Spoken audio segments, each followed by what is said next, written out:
In May of 1787, a group of America's early leaders met in Philadelphia, Pennsylvania, to amend the Articles of Confederation. That document established a loose union of the 13 states. Instead, the leaders wrote a completely new constitution. They created America's system of government and recognized the rights of its citizens. Last week, we discussed the way the delegates agreed that states would be represented in the national government. There would be 2 houses in the legislature. In one house, the House of Representatives, the number of representatives from each state would depend on the state's population. In the other house, the Senate, all states would have an equal number of representatives. The agreement on representation was known as the Great Compromise. Not all the delegates in Philadelphia were pleased with it, but it saved the convention from failure. The debate on representation in the House raised an important issue. No one wanted to talk about it, but all the delegates knew they had to discuss it. The issue was slavery. There were thousands of slaves in the United States in 1787. Most of them were in southern states. But there were many slaves in the North, too, and northern ship owners made a lot of money by importing slaves from Africa. A modern-day Supreme Court Justice, Clarence Thomas, came from a family whose ancestors included slaves. Justice Thomas says slavery made no sense in America. How can you have a free country with slaves? We understood that. It's a contradiction. It contradicts the very founding premise of the country. The Articles of Confederation said nothing about slavery. Each state could decide to allow it or not. Massachusetts, for example, made slavery illegal. 9 other states stopped importing new slaves. Only 3 states, Georgia, North Carolina, and South Carolina, continued to import slaves. The issue was never easy to discuss.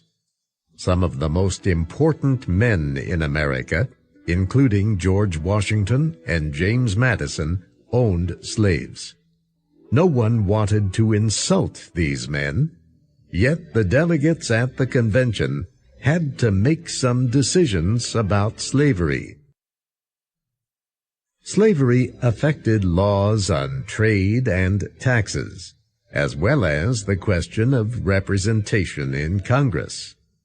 If the number of representatives in the House was based on a state's population, who would you count? Would you count just free people, or would you count slaves too? Akil Reed Amar, a professor of law and political science at Yale University, calls slavery the original sin of America's founders. They inherited it, to be sure, and they worried about it, but not enough.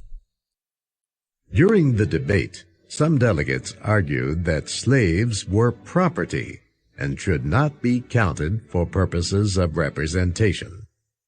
Others argued that slaves were people and should be counted with everyone else. Gouverneur Morris of Pennsylvania made an angry speech.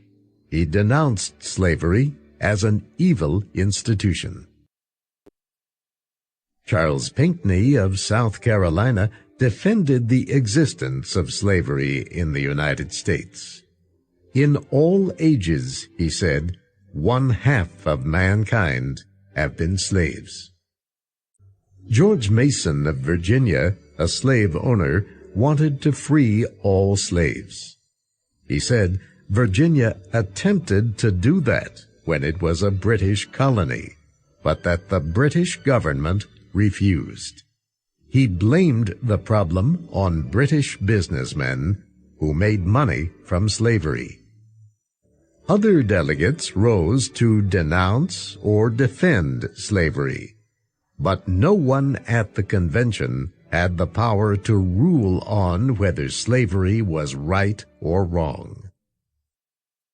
Everyone knew the convention would fail if they tried to write a constitution that banned slavery. The southern states would never accept it. They would refuse to be part of the United States. Rufus King of Massachusetts said, "The convention should consider slavery only as a political matter," and that was what happened. The delegates accepted several political compromises on the issue. James Wilson of Pennsylvania, for example, proposed a method of counting each state's population for purposes of representation. All white people and other free citizens would be counted as one person each. Every 5 slaves would be counted only as 3 people. This was called the Three-Fifths Rule. The delegates accepted it. The word slave was never used in the Constitution. The document simply used the words all other persons. The Three-Fifths Rule remained the law until the 14th Amendment to the Constitution came into effect in 1868. Alexander Hamilton said the Three-Fifths Compromise was necessary. Without it, he said, no union could possibly have been formed. Slavery also became an issue when the delegates began discussing the powers of the national legislature. Once again, the delegates asked, are slaves people, or are they property? The answer would affect import taxes and the growth of new states. The delegates accepted several compromises on these questions, too. They agreed that the Treasury could collect a tax of $10 for every imported slave. They also agreed that slaves could be imported until 1808. Then, no new slaves could be brought into the country. Until then, each state had the power to make its own decisions about slavery. After 1808, the national government would make all the decisions. Constitutional law professor Akhil Reed Amar says that agreement is where the delegates went wrong. What was the founders' biggest mistake? Not that they didn't get rid of slavery immediately. It was already a part of their world. It would have been difficult to get rid of slavery immediately. But what they didn't do is come up with a long-term plan to get rid of slavery eventually. Debate on the Constitution continued through the summer of 1787.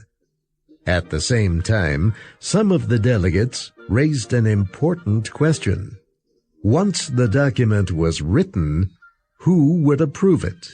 The state legislatures? The people? Or, as Gouverneur Morris proposed, one big national convention? Elbridge Gerry opposed giving that power to the people. The people, he said, have the wildest ideas of government in the world. James Madison disagreed. He believed the people must ratify their new plan of government. Madison considered the difference between a system founded on the legislatures only and one founded on the people to be the true difference between a league or treaty and a constitution. When the debate was over, the delegates agreed that the people should ratify the new constitution through conventions held in each state.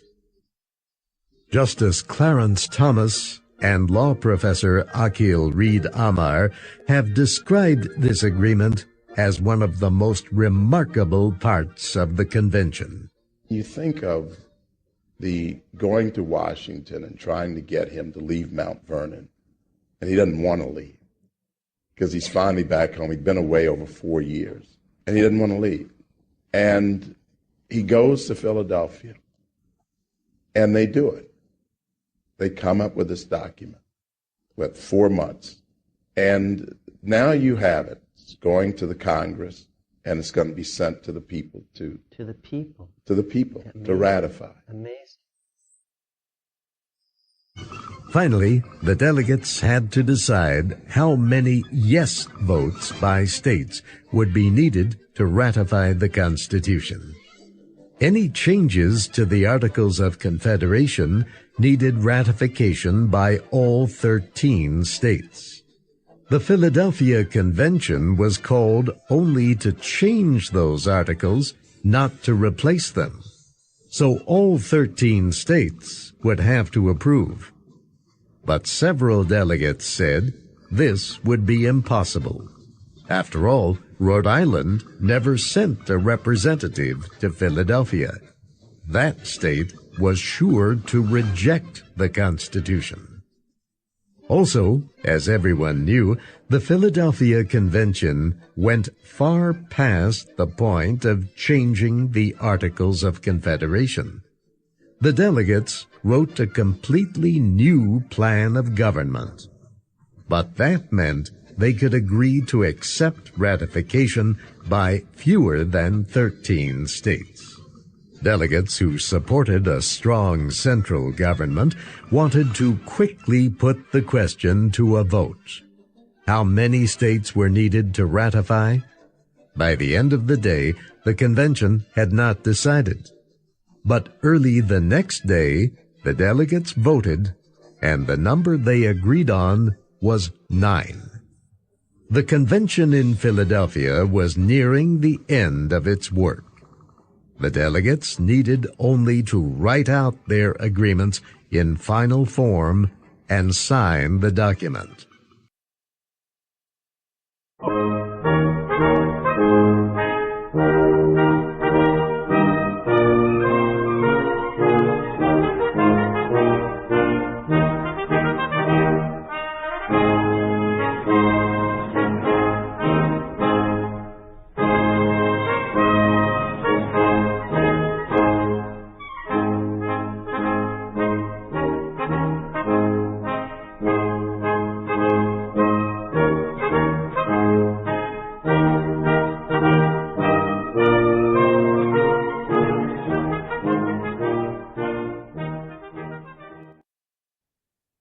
Thank you for watching. Can you do me a favor? Please leave a comment in the comment section below. That would really help. Thank you, and see you again soon.